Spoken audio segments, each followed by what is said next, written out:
అద్దెపల్లి గణేష్, నర్సీపట్నం నియోజకవర్గం, జనసేన పార్టీ. ఏదైతే నర్సీపట్నంలో కూటమిలో జనసేనకి తీవ్రమైన అన్యాయం జరుగుతుందని దానికి ప్రజలకు తెలియజేయాలి, అధిష్టానానికి తెలియజేయాలని చెప్పి ఈరోజు మేము ఈ ప్రెస్ మీట్ పెట్టడం జరుగుతుంది.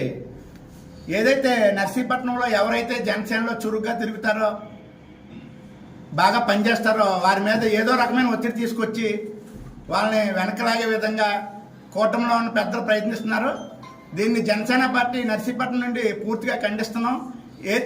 దీనికి ఏదైతే నిన్న అప్పన్ దొరబాబు గారి మీద ఒక మహిళ నిరాధారమైన ఆరోపణలు చేస్తే ఆవిడ ఇచ్చిన ఎటువంటి ఆధారాలు కూడా పరీక్షించకుండా అప్పన్ దొరగారు మీద ఎఫ్ఐఆర్ వేయడం జరిగింది. మేము నర్సీపట్నం పోలీసులను సూటిగా ఒకటే అడుగుతున్నాం, మీరు అప్పన్ దొరబాబు గారి మీద ఎఫ్ఐఆర్ ఏ నాయకులు చెప్తే వేసారో మీరు బహిరంగంగా చెప్పాలి.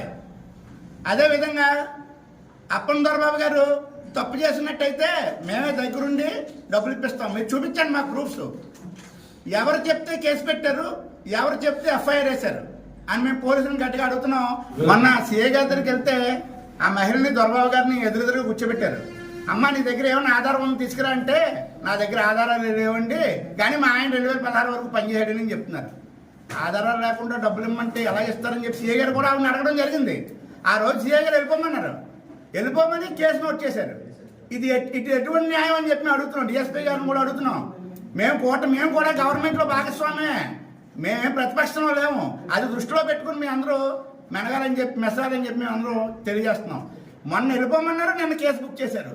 ఇందులో ఎవరు ఒత్తిడితో చేశారో కూడా సిఐ గారు చెప్పాలి, డిఎస్పీ గారు కూడా సమాధానం చెప్పాలి. ఈ విషయాన్ని మేము ఇక్కడితో వదిలే ప్రసక్తి లేదు. పవన్ కళ్యాణ్ గారి దృష్టికి, మా జిల్లా అధ్యక్షులు పంచకల రమేష్ బాబు గారి దృష్టికి కూడా తీసుకెళ్తాం. నర్సీపట్నం కూటమిలో పెద్దలు జనసేనని అంచివేయడానికి ఎంత చేయాలో అంతా చేస్తున్నారని చెప్పడంలో ఈ విషయమే ఉదాహరణ అని చెప్పి ఈ సందర్భంగా తెలియజేస్తున్నాం. అదేవిధంగా మొన్న బైనమూరలి నాతవరంలో కూడా ఆ కుర్రోడిని ఊర్లో తగాదా జరిగితే ఈ రోజు కూడా కేసు పెట్టలేదు. మా జనసేన కుర్రోళ్ళని ఎలక్షన్లో వాడుకున్నారు తప్ప తర్వాత జనసేన కుర్రోళ్ళకి న్యాయం చేసింది ఏది లేదు అని చెప్పి ఈ సందర్భంగా తెలియజేస్తున్నాను. దీనికి మూల్యం పెద్దల దగ్గరుండి పరిష్కరించకపోతే రానున్న రోజుల్లో మా పవన్ కళ్యాణ్ గారి ఆదేశాల మేరకు డెఫినెట్గా మీరు చెల్లించుకోవాల్సి ఉంటుందని చెప్పి ఈ సందర్భంగా తెలియజేస్తున్నాం. అదేవిధంగా ఏదైతే అప్పన్ దొరబాబు గారి మీద ఆ మహిళ కంప్లైంట్ పెట్టిందో, వాళ్ళ భర్త గారు అయినటువంటి శేషి గారు 2016 నుండి కాలేజీ నుంచి బయటకు వెళ్ళిపోయారు. 2016లో వెళ్ళిపోయిన వ్యక్తి గురించి 2026లో వచ్చి ఒక ఫాల్స్ ఎలిగేషన్ చేసి కావాలని రానున్న రోజుల్లో అప్పన్ దొరబాబు గారు మన జనసేనలో ఉన్నత స్థాయిలో ఉండబోతున్నారని చెప్పి ఆయన్ని వెనక్కి లాగే ప్రయత్నం అని చెప్పి ఈ సందర్భంగా తెలియజేస్తున్నాను. ఇటువంటి ప్రయత్నాలు చేసి మీరు జనసేనని ఆపలేరు. నర్సీపట్నంలో ఏదో ఒక రోజు జనసేన జెండా ఎగరడం ఖాయమని చెప్పి ఈ సందర్భంగా తెలియజేస్తున్నాను. పెద్దలందరూ కూడా ఆలోచించాలి. మేము మీకు కష్టపడి పనిచేసాం, మీరు మాకేం డబ్బులు ఇచ్చారా చెప్పండి బహిరంగంగా. మీ దగ్గర డబ్బులు ఇసుకుని మేము పనిచేసామా చెప్పండి.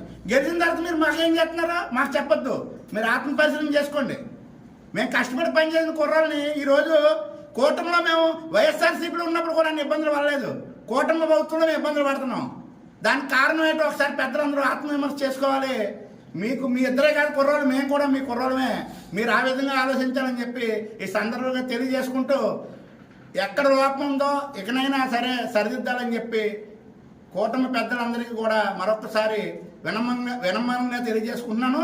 లేదైతే రానున్న రోజుల్లో కాలమే సమాధానం చెప్తుందని చెప్పి తెలియజేసుకుంటూ సెలవు తీసుకున్నాను. జై జనసేన.